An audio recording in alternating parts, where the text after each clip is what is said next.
Okay, we have 11 people today, or 10, if I may say. Do you have, okay, maybe let's start and then they can join when we continue. Let me start by sharing my slide.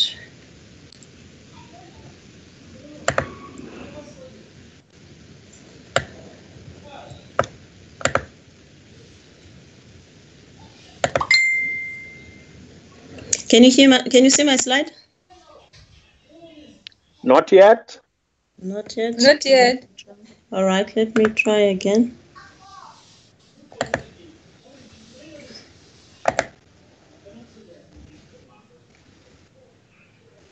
There we go. All right. Good evening, everyone.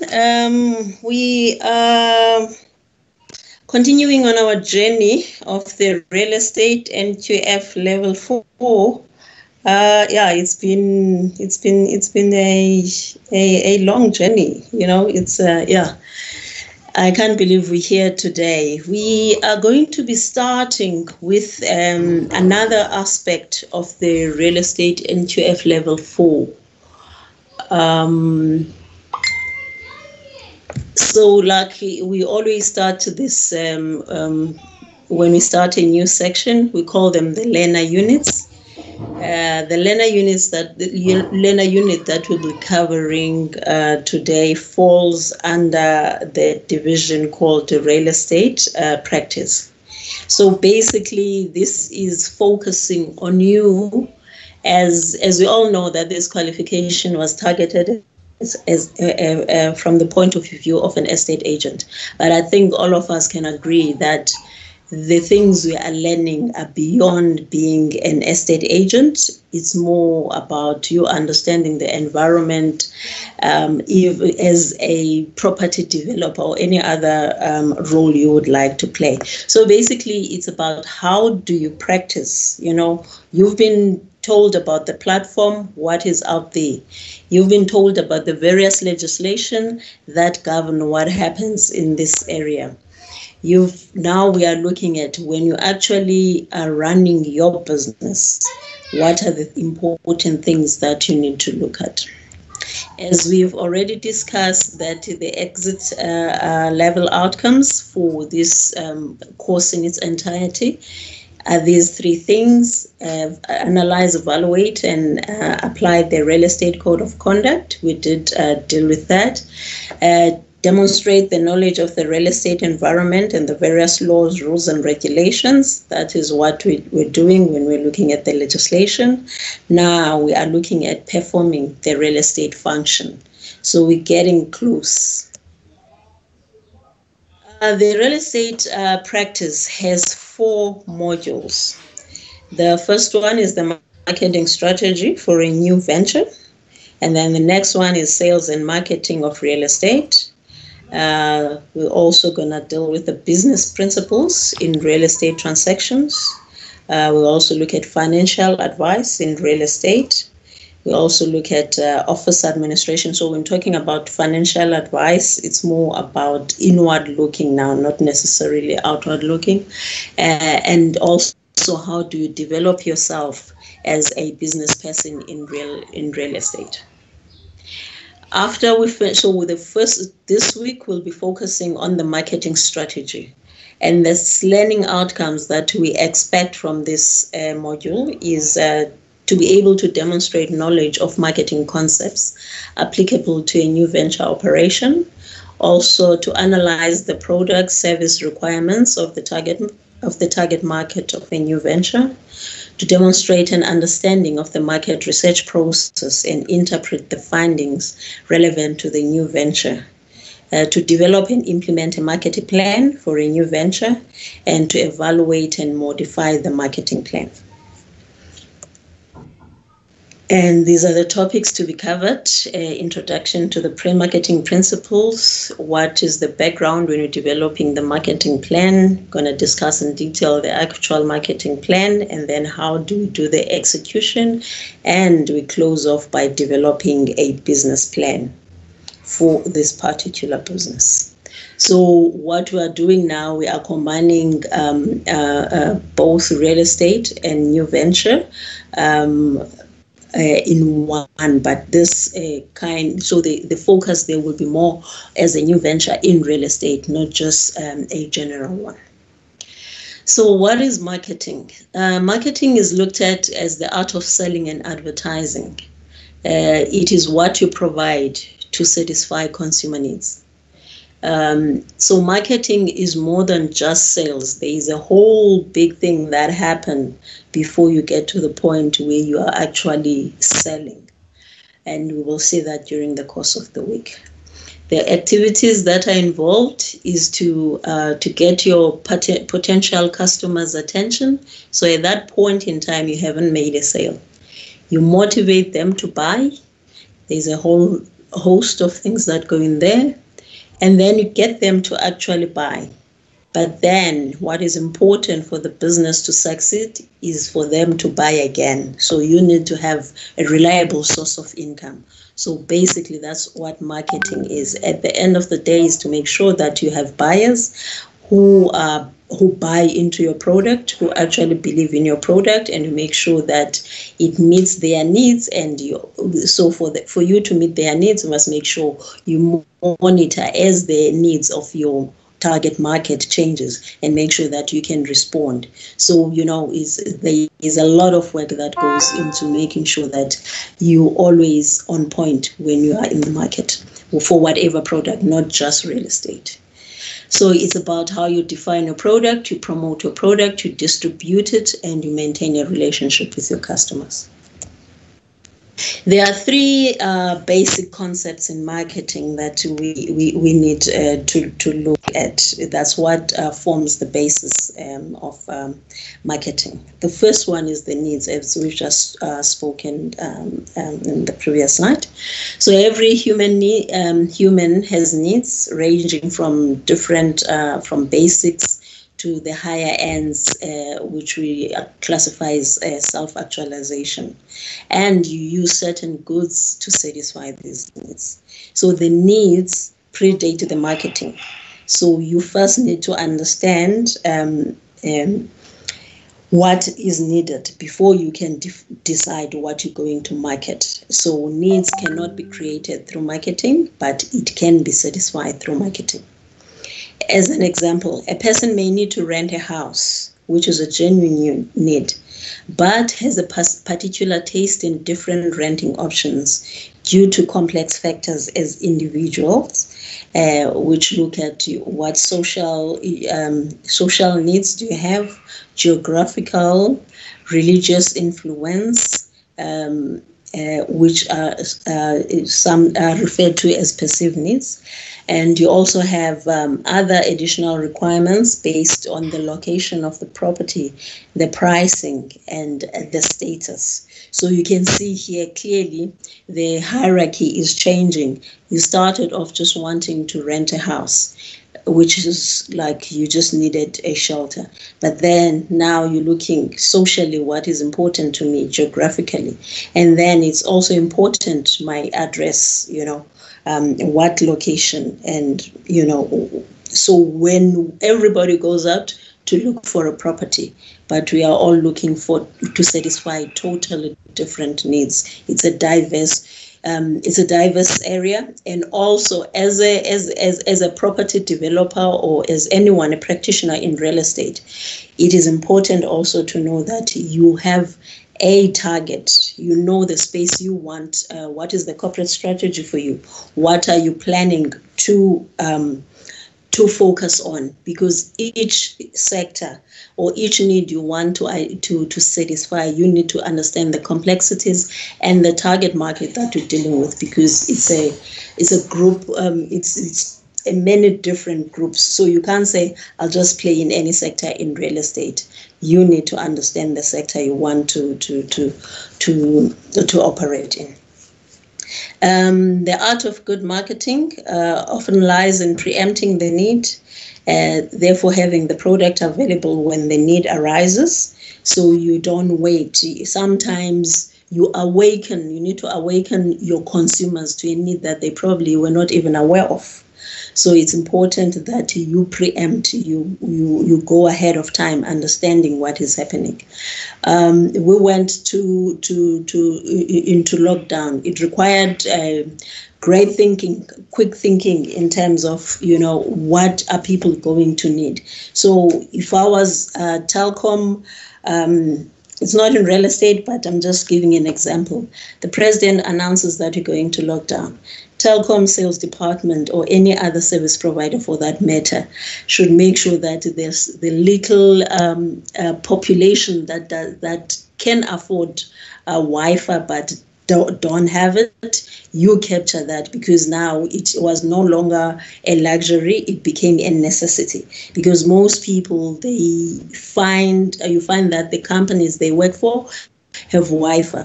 So they do everything that requires Wi-Fi in the office. So there is minimal data requirements when they are at home. So there are people, especially if you don't have kids who need this Wi-Fi at home. So you would probably not have a need for a Wi-Fi if you stay alone and the office provides that.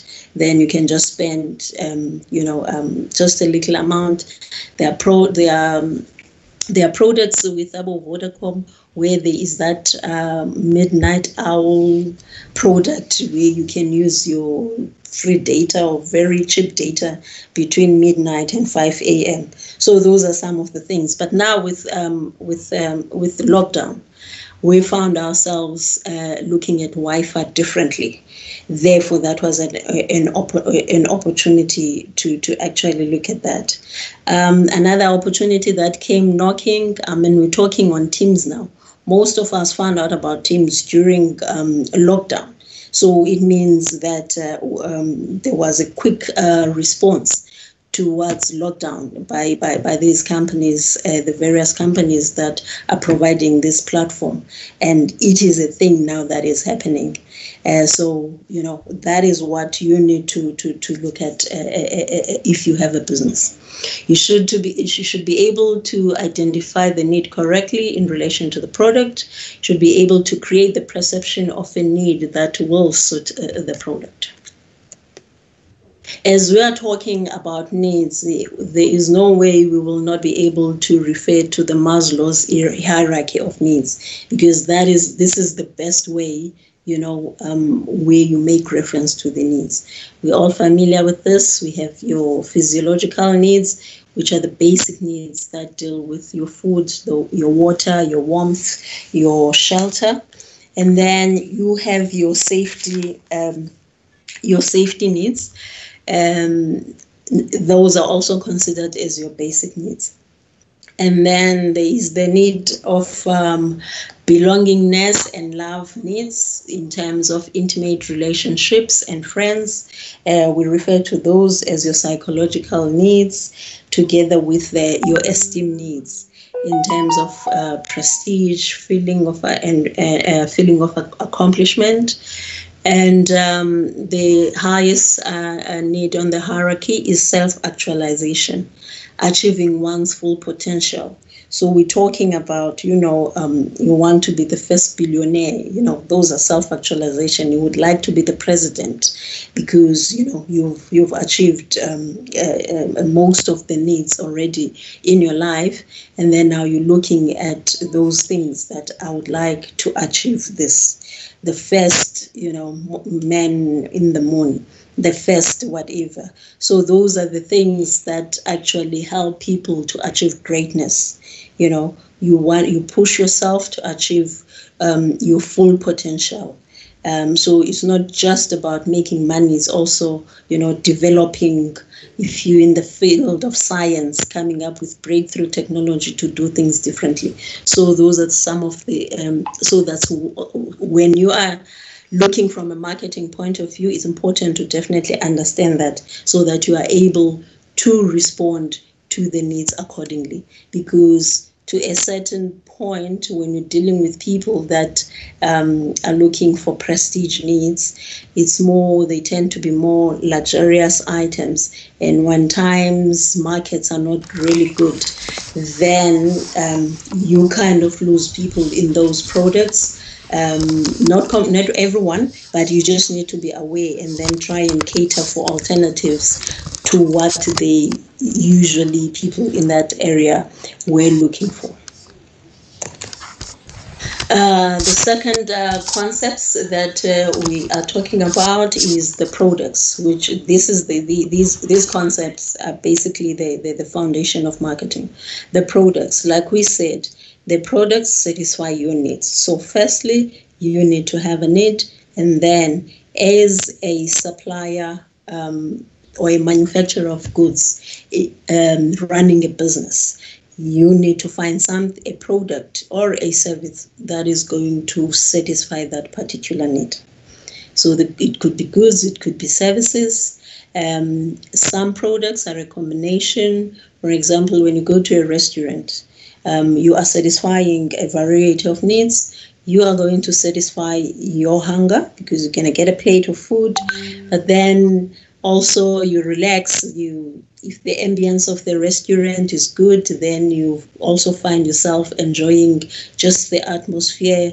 You can wind down, if you are stressed, so you end up enjoying. And sometimes another thing that can even spoil your food is the service that you get. By the time you eat your food, you went there for a plate of food, but because the service was so horrible, you are so upset by the time the food arrives, even if you did enjoy, the food was good, but because the service was not good, that will be your, what can I say, your conclusion about that restaurant. That will be your opinion about that restaurant, that in total, the experience was not the greatest. So restaurants, so if you're a restaurant owner, you need to understand that you are selling a service coupled with a good. So it's important to understand yourself first and ask yourself, is this the kind of business, understanding your personality, is this the kind of business I will be successful in? So just being a chef is not the only thing that can make your restaurant successful. But for example, if that person who is a creative, who is bogged down and a perfectionist, maybe you will need to get a manager who can run the restaurant for you, someone who is probably more people orientated, who is charming, who knows how to even deal with customers, who will remember that the client is always right and try and be able to manage any dispute amicably. So that is very important. Another example is that when you go to the mall to buy clothes, you also know that when you're at the mall, when you go to buy the clothes, there are related products that your favorite shopping mall offers in return. Firstly, it could be that parking is free for 2 hours, or there is a flat rate of parking over the weekend. So you can stay there for 6 hours and still pay 10 rand. But so it encourages, because usually when you go to the mall during the day, you're not even going to spend a lot of time. You just go during the week, you go there and you get what you want. But if you go to the mall over the weekend, so the malls are encouraging you as well to walk in and be happy that you can walk in and stay 6 hours, but you'll only pay as if you were there for 2 hours, the parking ticket. That way, it makes sure that you can visit more shops and not worry about the price of the parking ticket. Unlike at the airport, airports don't really like us to be parking our cars in there, because the parking, the price that parking at the airport costs, definitely they want you to drop people, or just be there for a few minutes and leave, if you are not a traveler. If you are dropping off someone, there is no need for you to just chill at the airport airport needs to keep people moving, because if the airport is full, it makes the processes very tedious, and it disrupts, people miss their flights and all that stuff, and it messes up the whole experience. So when you go to the mall, the whole point of those free parking tickets or reduced prices is to make sure that even if you came to buy clothes, maybe just go in there and maybe grab some, go to the food court and get something to eat. As you're walking around, you see a stand of ice cream. Maybe you can sit down and someone is promoting maybe, threading your eyebrows. People, sometimes those things happen. People offer you those things. So the reality is that when your needs, when you are a seller or a business person, you need to find ways that will encourage that products are bought. So if you own a mall, you are the owner of a mall, for an example, it is important for you that the businesses within your shopping mall are successful. Therefore, you need to do and put in place things that will encourage that their sales go up.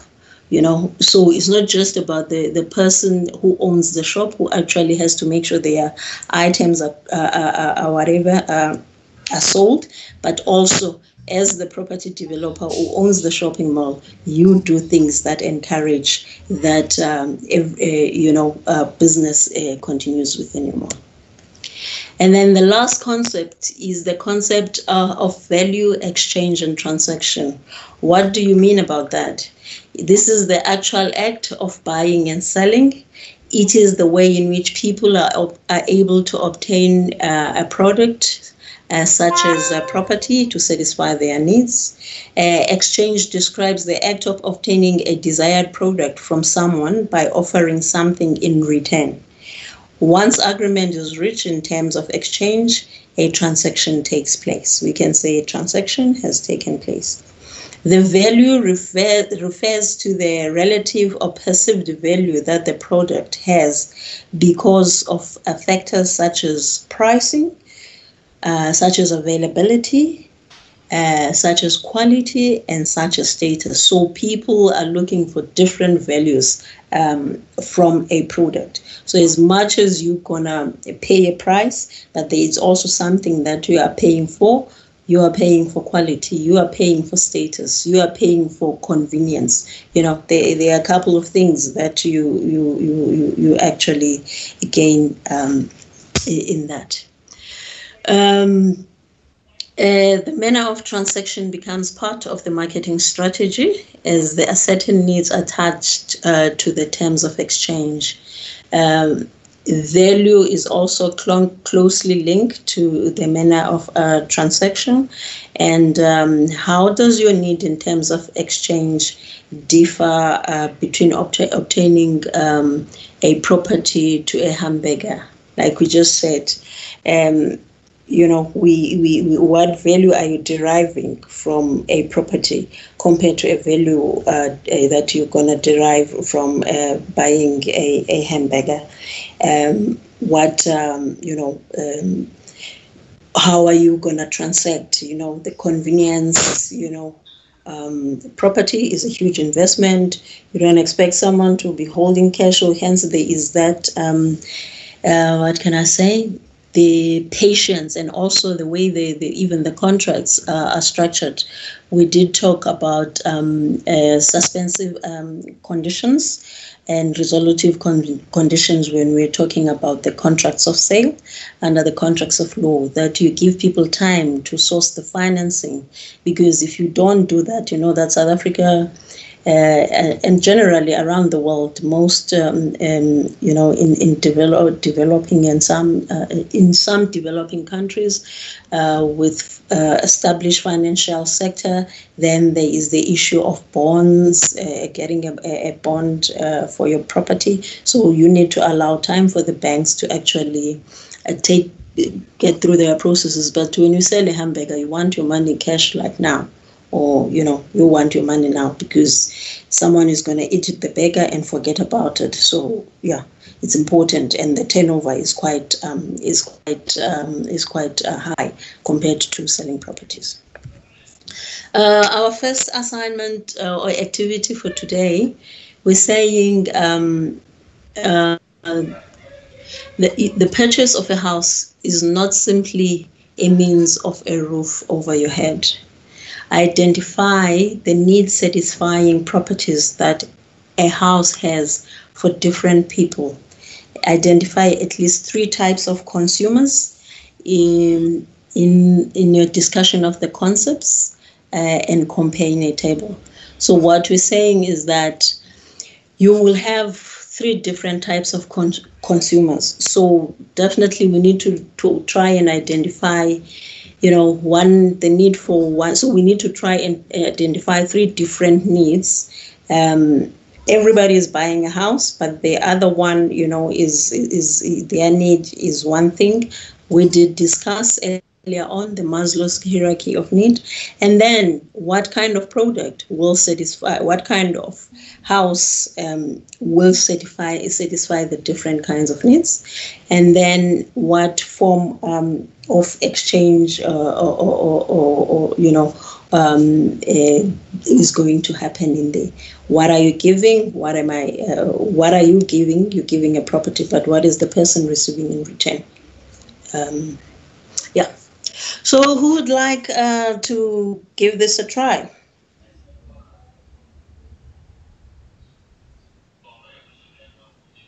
Okay. Do I still have an audience? Yes, we're still here. Yes, ma'am. Yes, All right. Okay. We are still alive. Maybe, I'm not sure. Do you understand the question? Are you able to go ahead and give it a try? Let me silently read it again so that I properly understand it. It's Abongile here. Okay. Yes, Abongile. Dimakatso. Hey, Nomisa. Hi. I'm not concentrating. Are you fine? I'm from the dentist. I can't really talk. Oh, I can hear that you are straight. You went to the dentist. Just now. Okay, all right. We'll excuse you for today. CD, are you okay? Maybe let's try and have a look on the first. Let's just, for an example, the first one. You say a consumer. You've got that person who is just looking for a roof over their head. It's a basic thing. I just need a roof over my head, and that kind of an individual is probably first time moving out of home, and probably not the best of means. So this person, you will find that sometimes the kind of product, not everyone who moves out from home can afford to buy their property, but I'm just saying this kind of consumer, it could be someone who is low, financially, who can't really afford a lot. So this person is looking for a roof over their head. This person could be looking to rent a cottage or to rent even a bedroom in someone's house, and the need they are really satisfying is basically your physiological needs, your most basic needs, and the exchange for this person, what they are getting out of the transaction, as much as they will pay a price, but they're just looking for shelter and probably security. Safety. Yes. That doesn't make sense. Yes, it does. Yeah, it may. Yeah, okay. So basically, that's the kind of analysis that we need to do. So can someone probably then give a try on another consumer? Profile a consumer and say, this is the consumer, what need will they be looking, and this is the product I'll offer them, and I know that over and above the price, what else are they getting out of the transaction? Does it make sense now? Yes, it does. It does. I can give it a try. Okay. I would identify that consumer who now it's not merely about having a roof over their heads or security, but would be more on that feeling of accomplishment, wanting to feel that I have made it, or my life is improving. And to a certain extent, I would put in a little bit of peer pressure. If you have a group of friends that are living in a certain area and are driving certain cars, then such a consumer would want to fit in that group as well. Yes. So it's a status. Okay, all right. No, that's good. Thank you, Abongile. So this person is looking for belong. This person is probably can afford to buy convenience as well. You know, you have that choice that maybe I can buy a property that's close to a shopping center. You start having those smaller nyana, you know, you're not just saying, I just want a house that fits my budget. You're saying, I'm looking for this and that because now even whatever. So one of the things, the exchange that you're getting, and also quality, some kind of quality becomes an issue as well. You're like, I'm buying convenience. I'm also buying a better quality than where I came from before. You know? Yeah. Yes. Thank you. And then the third one. Any takers on this one?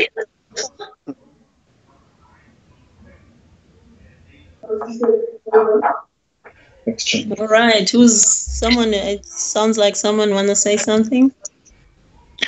Numisa? Yes. Just want to make sure that I understand this. All right, it's Alex. Next. All right, so it needs to identify the need satisfying properties that a house has for different people. So the need there, can I say someone needs convenience in the sense that they want to be able to, they just want to have a house for convenience of going to work by walking or taking a cab and being close to the mall and to the children's school. Is that correct? And yes. Then the product there can be just a house. All right. All right. And then what would I say for exchange? Firstly, you are upgrading a bit as well. So when we're looking at the needs, we try and link more. So the convenience and the whatever is the exchange, is the value that you're getting. So you exchange your money for the convenience of the things you spoke about. So the need that, so now you are at a certain, what can I say? You are achieving certain things. So you could be viewed as having upgraded, in lack of a better word. So you belong to a certain group. You remember there was a concept called Black Diamonds at some point in time. Yes. Something like that. So you're getting there. You are fulfilling that esteem need as well. You understand what I'm saying? You're getting there to the prestige, but you're not. You're there. You belong now to a certain group of semi-elite. Not yet there, but semi-elite. If convenience is something that you can pay for. Because there are people who have no option but to stay where the price fits, even if it means you wake up at 4 a.m. as long as you have a shelter. You wake up at 4 a.m. to be able to get to your work on time. So there is some element of esteem and prestige you're starting to be accomplished now if you start doing that. So the exchange is the convenience, the need is satisfying, the esteem and the prestige kind of thingy, and it demonstrates that you're accomplishing. And the product is that house. You can define that I want a 3-bedroom house with a swimming pool, a double garage, those nice things. Yeah. Okay. And then any other takers? I think another one is where, you are at the self-actualization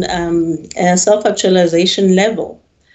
The people who buy those homes, I think during the days when we still had newspapers, you'll find the insets of Pam Golding and the likes selling homes worth 25 million rand. And you're thinking, there are people who can actually buy properties worth that much.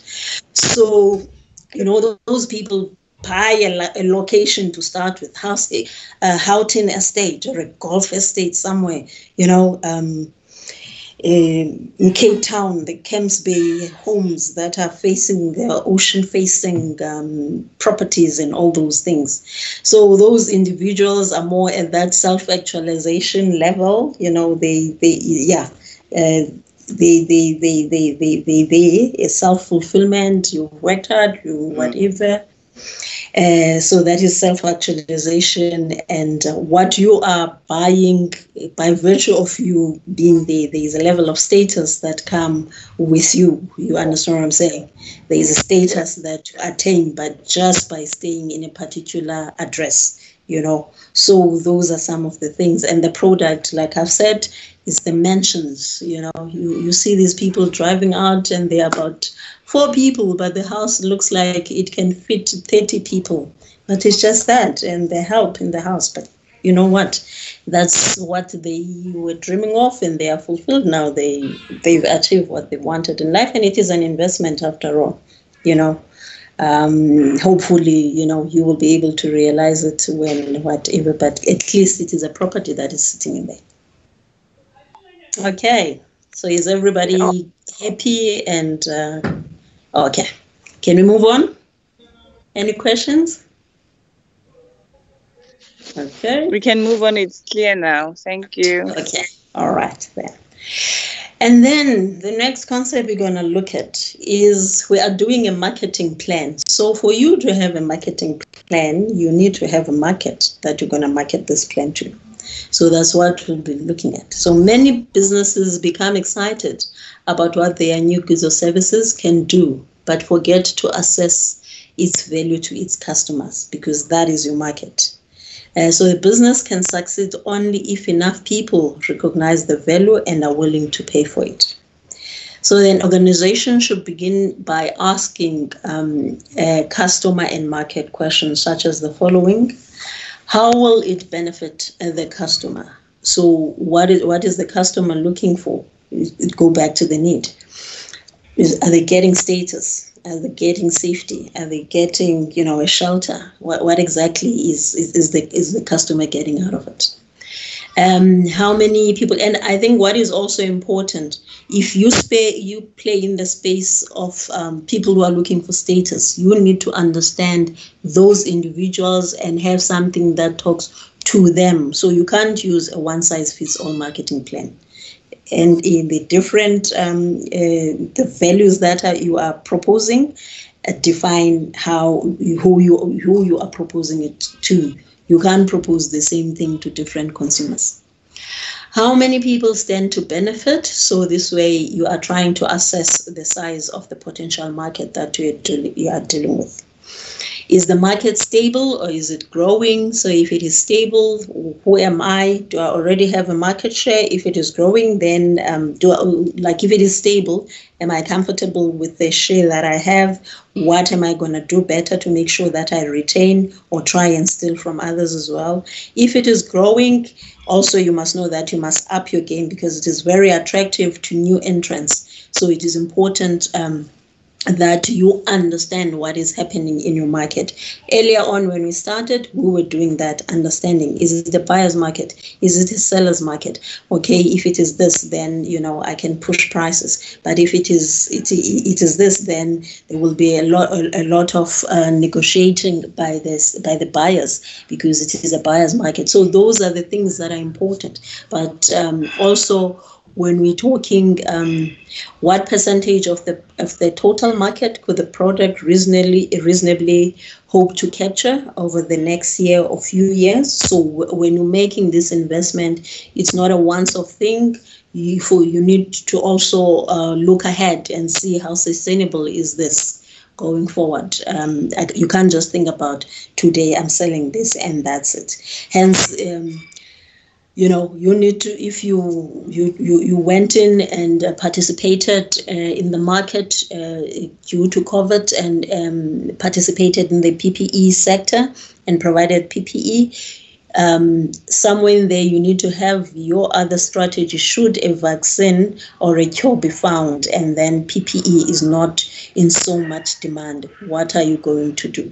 So these are the things going forward. Russia is talking about the vaccine going to be available pretty soon.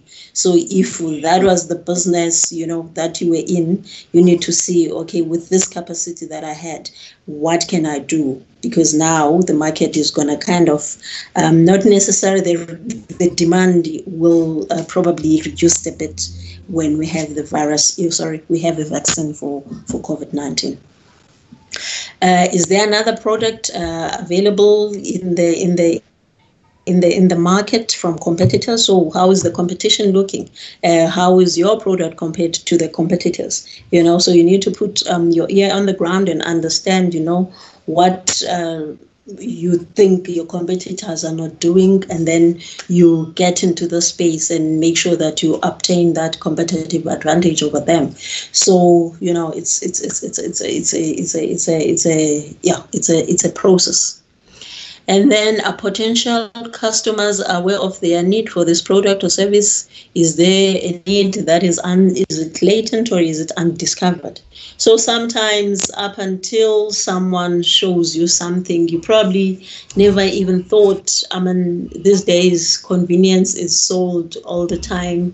How, for example, when we grew up, cabbages, vegetables were sold on the stands, but now the vegetables are peeled and chopped for you. Someone thought about it and said, well, probably someone who didn't like peeling and chopping the vegetables when they were growing up, and what, if someone, sliced bread. When we grew up, there was nothing like sliced bread. Okay, I'm giving my age away. Probably some of you grew up with sliced bread. But I'm just saying things evolve because people find that, people, whatever challenges they have, then people look for solutions. There is, if you watch infomercials, Verimac is very good at selling dreams, things that this things is going to make my life easier. They don't always work, but at least you appreciate the effort that people are putting in trying to look at different solutions, for challenges that people are experiencing. Even if people are not even aware, because I never thought that it's supposed to be a mission, before you cook, you must peel the vegetables. I never thought someone would actually think selling peeled and cut up, especially things like butternut. It's hard to deal with butternut, but now so those are the things you think about. They might seem trivial, but those are the things you need to think about. Any questions? Okay. All right, let's try and attempt a question. So you are given 3 products. What we need to do is, for example, we have exclusive herbal and natural food store, You also have a bed and breakfast establishment. You also have a penthouse development. So what we need to do is to look at these businesses, these three businesses, and ask ourselves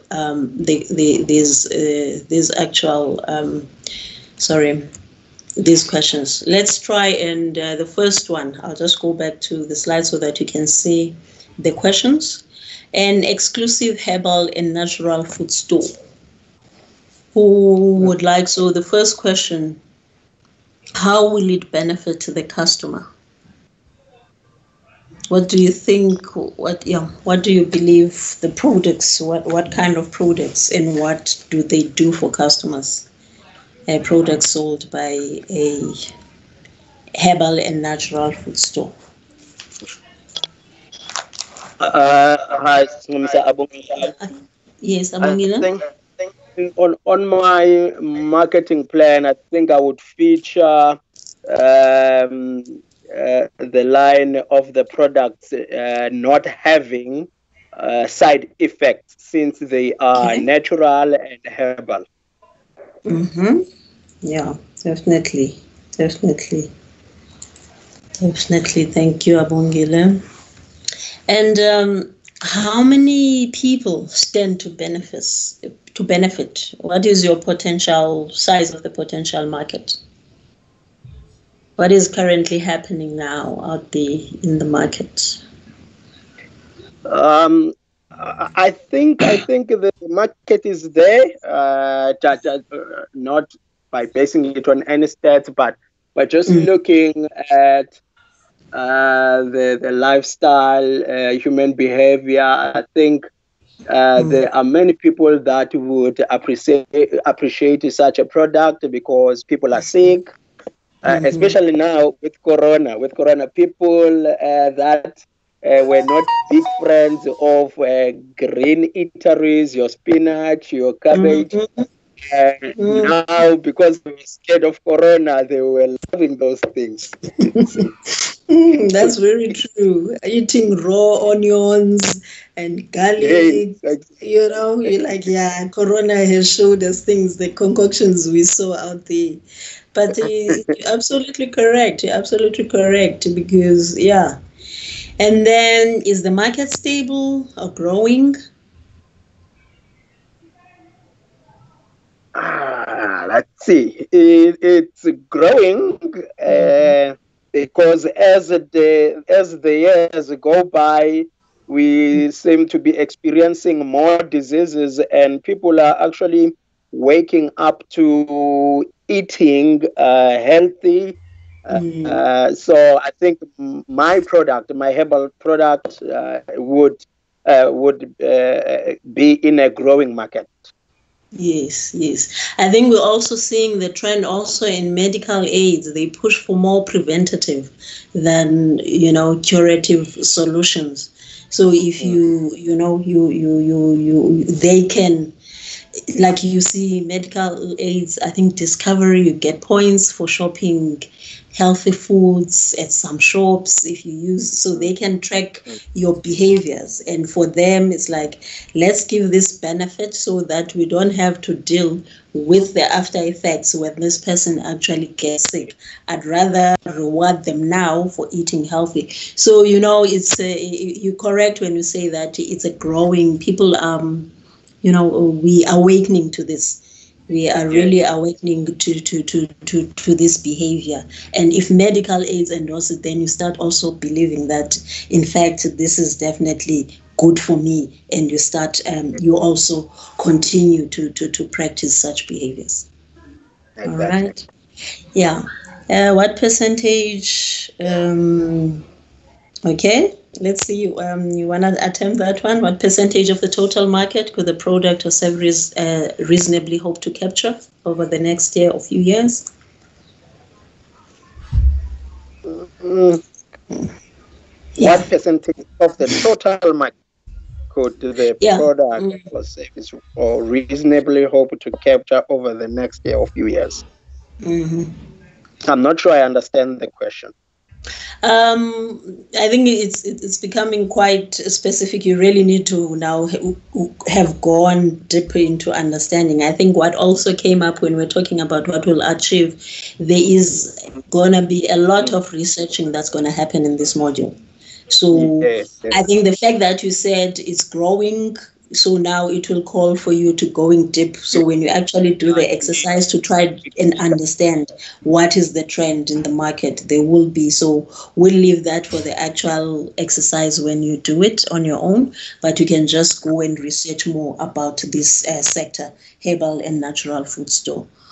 And then, is there another product or service from competition available to fill part of this demand? What are you this herbal option competing with? Yeah, I think there are lots of, like as you were saying, that even the medical aid staff are promoting healthy eating. As the result, there are more guys or businesses that are coming into the market of herbal and healthy eating. So there is a fair competition. Because now you have this concerted effort that I'm gonna go and buy my veggies at Pick and Pay because of that partnership between my medical aid and Pick and Pay kind of thingy. So now, being the food store, probably need to start looking at forming your own partnership kind of thingy over, because now it creates competition for you. We like loyalty points, free things, you know. You will make that effort that this is where I'm going to fill my petrol because of the loyalty programs. This is where I'm going to buy my food because of I get this. I mean, I think Discovery just takes it to another level. You know, the points, people chase those points. Yes. So those are some of the things you can look at, and you can be a herbal natural food store. There are people who still want to go to the market, the fresh produce market, you know. So those are some. There are still those traditional people who think, you know, the farmers dropped it off at the market. I go and get it from the market directly. So when it's in your shop, it seems like it's been there for some time. Unlike when you actually go to, fresh produce. I'm not sure if you're familiar with the fresh produce market in downtown Joburg. Yes. So there are people who believe that, you know what, there's nothing fresher than this.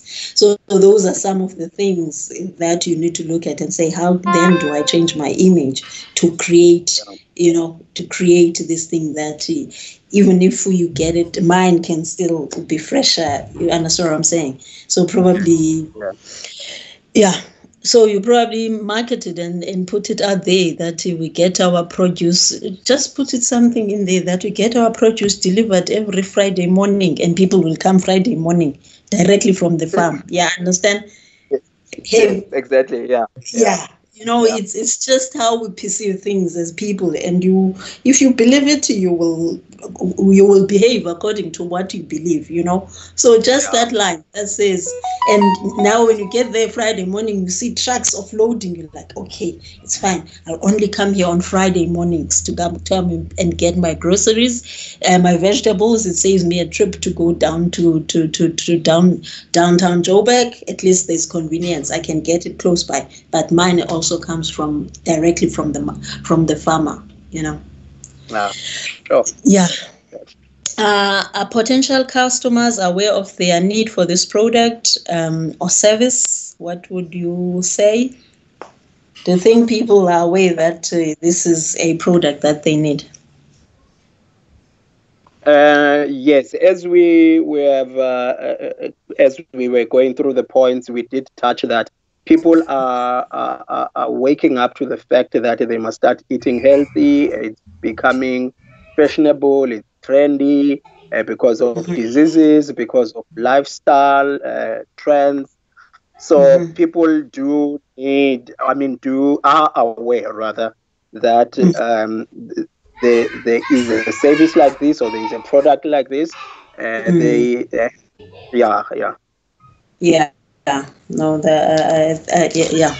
agree with that. We've touched on it. I think Corona just fosters, even if some people were not aware of it. But during now, we had very serious healthcare or health management conversation during the past 5 months. All right. Yeah. Thank you very much. Should we attempt another one? The bed and breakfast or a penthouse development before we move on? Or is everyone happy that you understand what needs to be done? Yes, we understand. You're We happy? understand. Yes, Okay. we happy. I'm happy. Okay, all right. No, that's fine. Okay, now we move on to the process of actually what happens in developing a marketing plan. There are 10 steps to a marketing plan. So the first one is business review. The second one is problems and opportunities.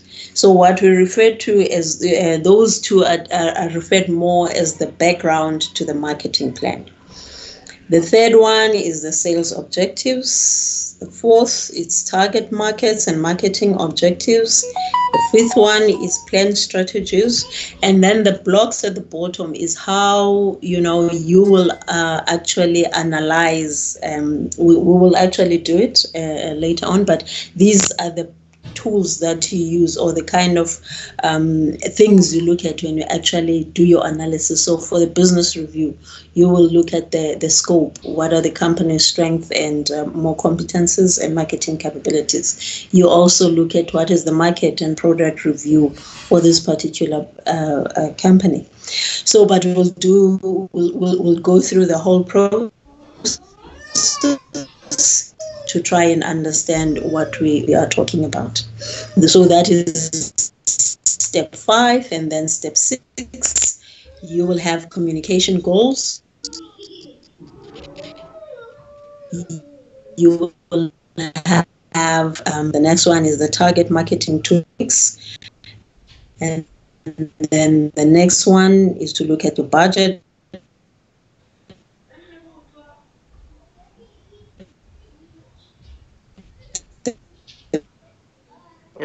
Sister Nomisa, we are losing you.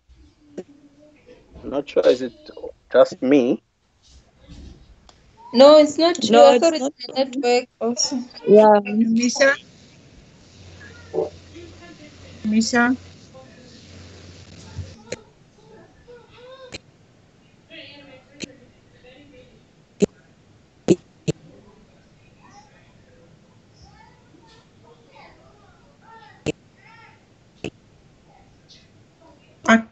Are you there, Numisa?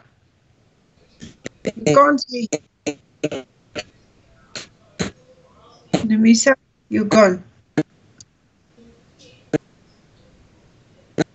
She's gone. Just 1 second. I just want to call her.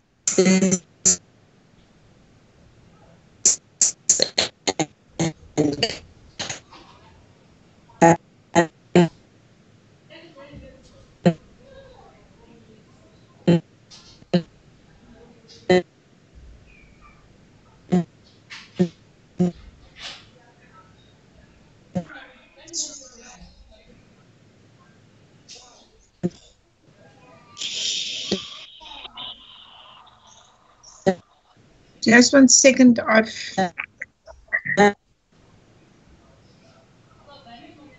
I think it's a network. Yeah. Yeah.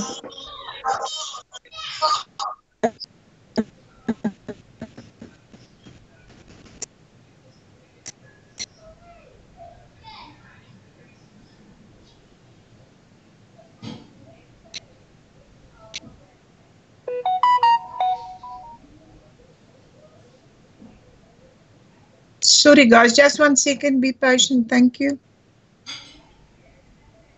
It's okay.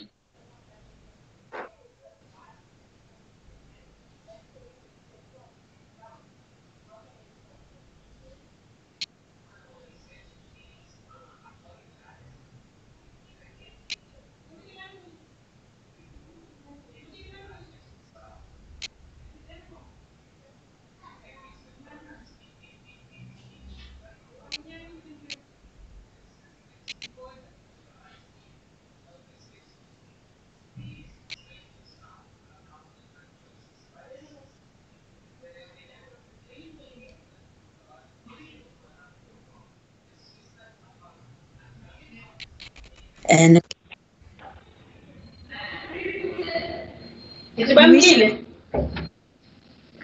hi, Rina.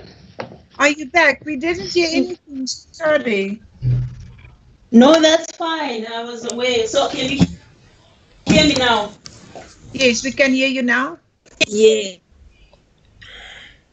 Oh, my apologies. My apologies. I don't know what happened. No, I was aware that you can't hear me, so I didn't. Okay, we all good. All right. So we were all here on this slide, right? Yes. Yes. Oh, okay. All right. Okay. So the sixth step is the communication goals. The seventh one is target marketing tool mix. And then the next one, eighth, budget, payback analysis, execution, and then evaluation. So what we'll do, we'll go through all the various steps, what happens in there. So a business review, basically, you need to understand the scope of your business. You analyze your company, the products that you are offering, and the market relevant to the marketplace, relevant to your target and your competition within the space you operate in. When we're talking about problems and opportunity, you look at all the challenges emerging from your marketing database. That will inform the basis for your marketing plan. Remember, we said the whole point is to satisfy a need, and the need comes from there is a challenge that is not fulfilled, that you bring when you offer a product, you're actually feeling that need. So that's what we call marketing background. And then the next one, your marketing plan talks to the sales objectives. What level of goods, so what are you projecting to sell in terms of your goods and services? So when you say, I would like to sell this, what is your target market? You establish the marketing objectives and say, how much advertising do you have the personnel to actually do the marketing for you? Which distribution channels are you going to use to actually push your product? So there is a lot when you say, I want to sell. Those are the things you need to take into consideration. Your target market, this is a group of people with a common characteristics that has similar purchasing needs and buying habits, and you need to understand the behavior and that their behavior as your target market, so that you offer things that are going to suit their preferences. You plan strategies, the positioning for the image of your product, and your brand positioning within your target market relative to your competition. What are you doing better? So your marketing strategy is a statement of how the marketing objectives will be achieved in quantifiable and measurable steps, and what methodology and tactical marketing tools you will be using. Communication goals, you identify the target, make sure that your target market is aware and they have the attitude necessary to deliver your positioning and fulfill your marketing objectives.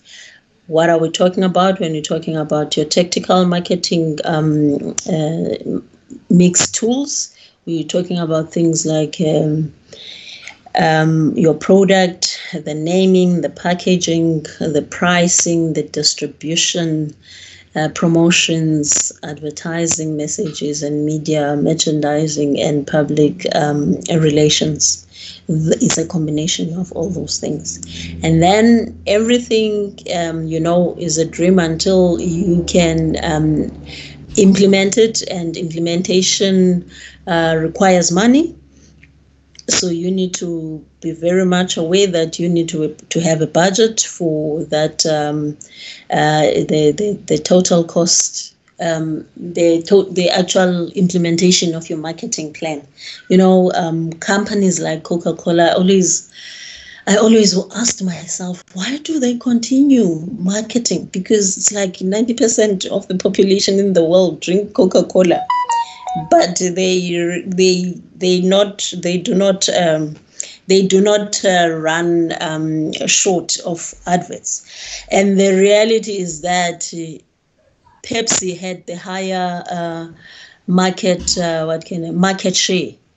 Pepsi being the competitor for Coca-Cola, and based on that marketing, that's how they surpassed Pepsi to be the leading soft drink company in the world.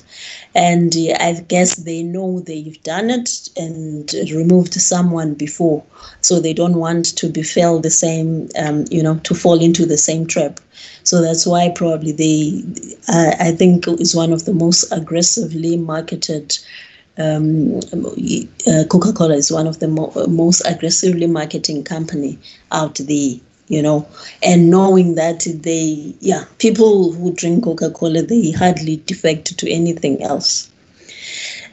So you put your budget in there and make sure that it is in place, and from there you also you look at it's when you say you pay back analysis, you're looking at you do the cost benefit analysis, that the programs and strategies will generate revenues in excess of expenses.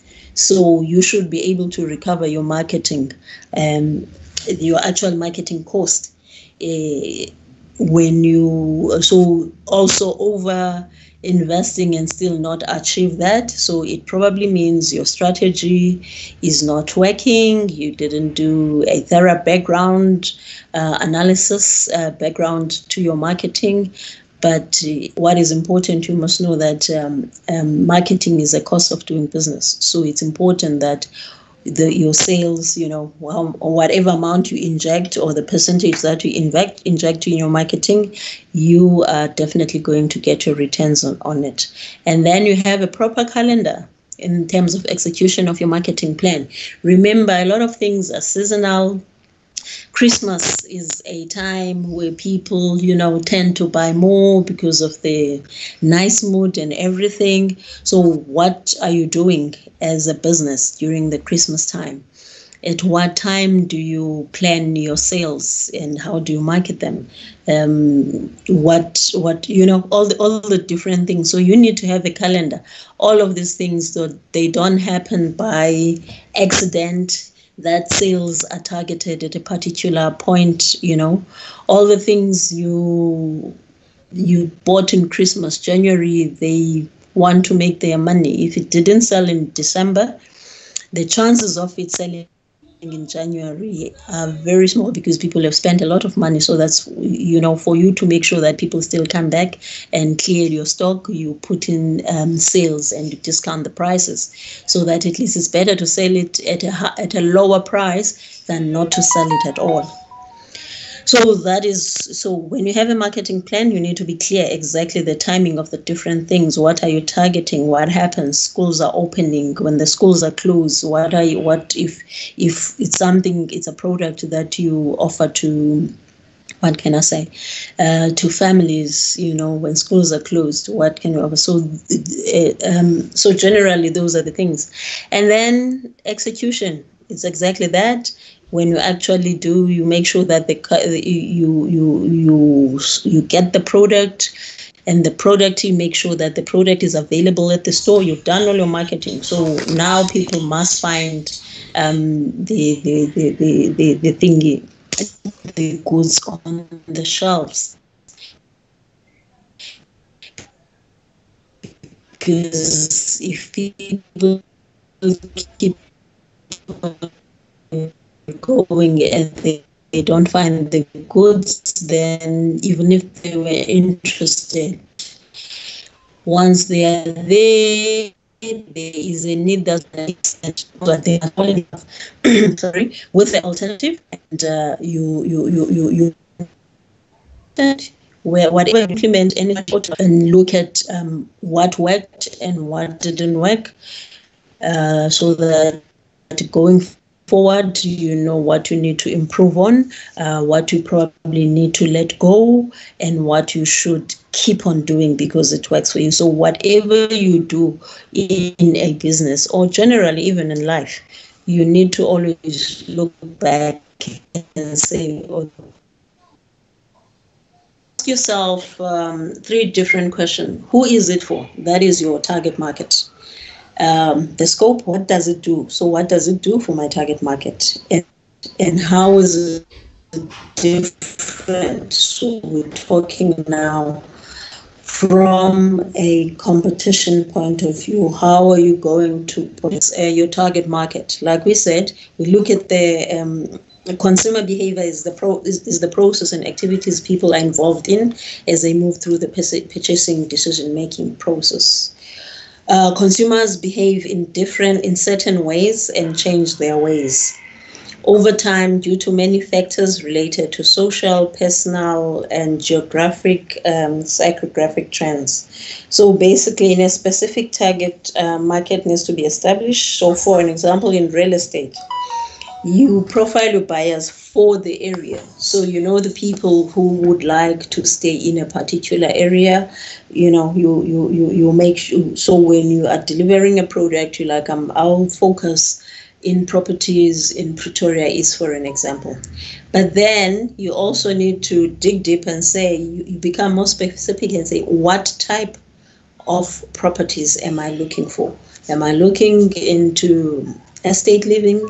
Am I looking into sectional title properties? So those are the things. I'm not saying you can't do both, but you must know that the marketing plan for this particular kind of product, this is my target market, so it needs to be clear. A marketing plan is not a one-size-fits-all, because even like we said, how do you access or how do you reach your clients? So depending on what you are selling, you look at your target market and you start accessing the avenues that your target market is using. Like if they're using there on Facebook, then you put some adverts on Facebook. Is it something that's going to pop up on the News 24 article? So those are some of the things that you need to think about. Who typically goes to News 24 and reads the books and reads the news?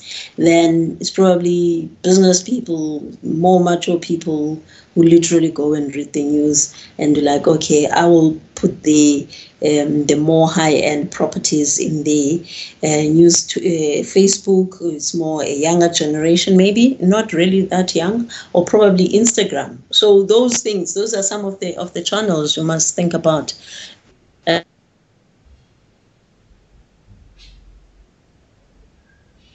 As well. And what is the scope? What does all right, any question? Oh, okay.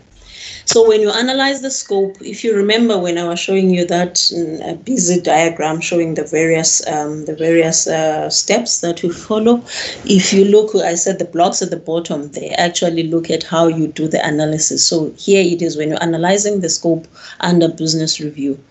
You look at the company strengths and weaknesses. What do you have that the market wants or needs? What are you stronger than? Where are you stronger than or more vulnerable to your competitors? Is it technology? Is it your distribution channels? Is it your pricing? Your product superiority, your quality point of view. What are your core competences? What are you good at? Your operations? Is it marketing, strategic? And these are the areas where you start saying, okay, I don't necessarily am good at the particular thing. Maybe I need to outsource that. But what is important, you should know what are your competences so that you don't waste time and end up, because you want to save costs, but then at the end of the day, you end up, when you actually have to execute whatever you're doing, it's so poorly done. So operations, you're good, you produce good quality, products that everybody can vouch for. But when it comes to marketing, you think you want to save money and you keep it to yourself, what happens? You are not good at marketing. So you have all these good products, but they're not reaching people. People are not aware of. So these are the things you need to look at. What can you use that what can you use to be your competitive advantage? The marketing capabilities. What marketing capabilities do you possess? Do we have high awareness, a desirable brand name, a large customer list, high repetitive retention? You know, you've managed to capture your market and they are loyal to you.